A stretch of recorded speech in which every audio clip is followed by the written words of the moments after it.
In Mark chapter 15, we read about the crucifixion of Jesus.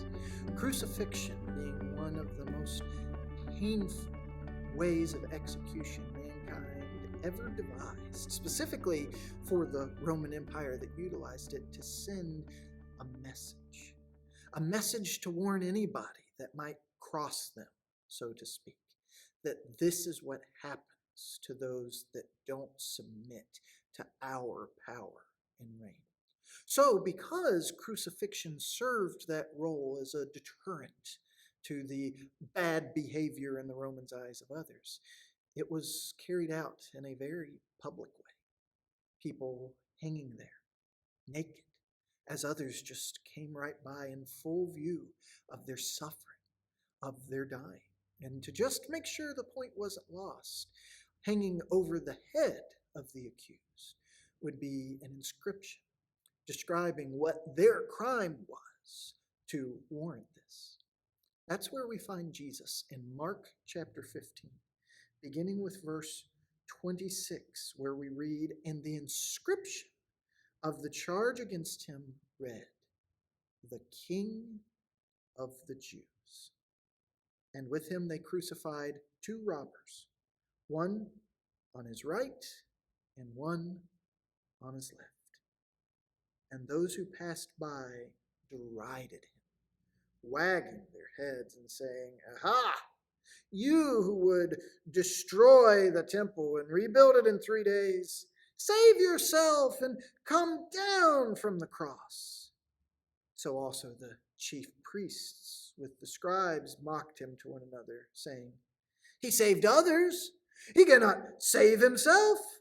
Let the Christ, the King of Israel, come down now from the cross, that we may see and believe.'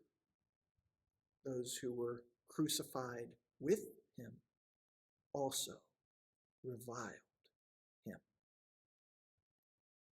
Jesus is hanging there, beaten, bloodied, humiliated, suspended only by nails driven through his wrists and his feet, holding him up, every breath a battle, incredible pain aching through every muscle. And these people walking by, seeing him hang there, bloody and naked, they're mocking him. They're taking things that he taught and prophesied and did, things that he said that were true, that were full of compassion as he did them, and they're twisting it.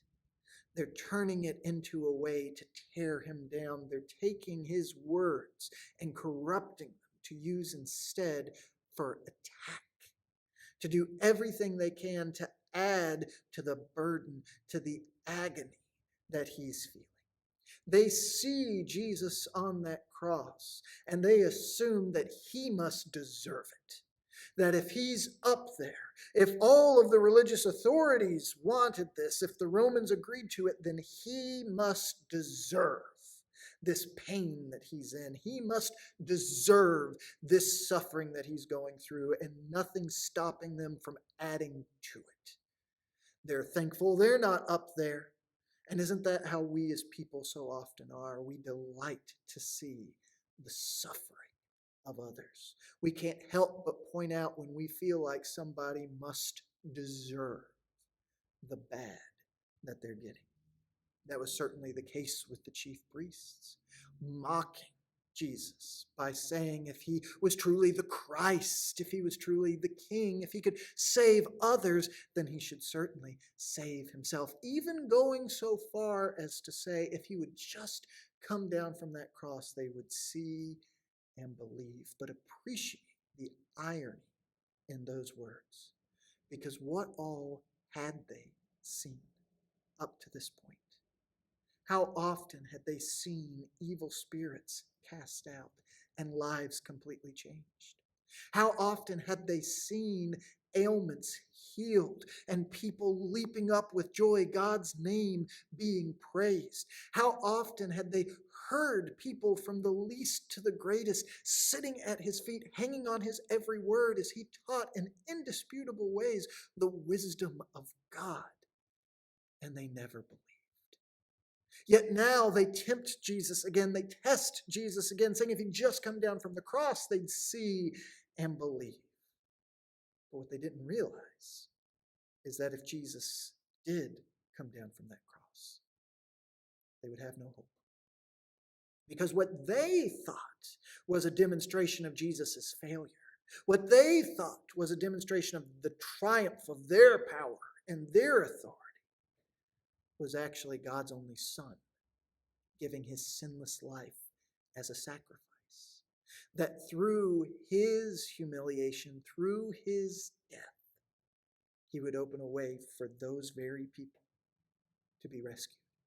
He would open a way for those very people to be saved if they'd believe it, if they'd receive it. So the very thing that they were mocking Jesus for, the very ways in which they were trying to add to his burden, his suffering, Jesus the whole time was there for them. He was there for those robbers, receiving a just punishment by worldly standards for what they had done, who also mocked him. He was there for us, for the sins that you and I commit, that would separate us from God, that bring ruin to our lives and our relationships. He died. He endured the mocking, not because he deserved it, but because we did. And God, in his great love, his amazing grace, wanted better for us. He wanted better for us than what we deserve. He wanted us to still know his goodness. He wanted us to still be in relationship with him now and forever.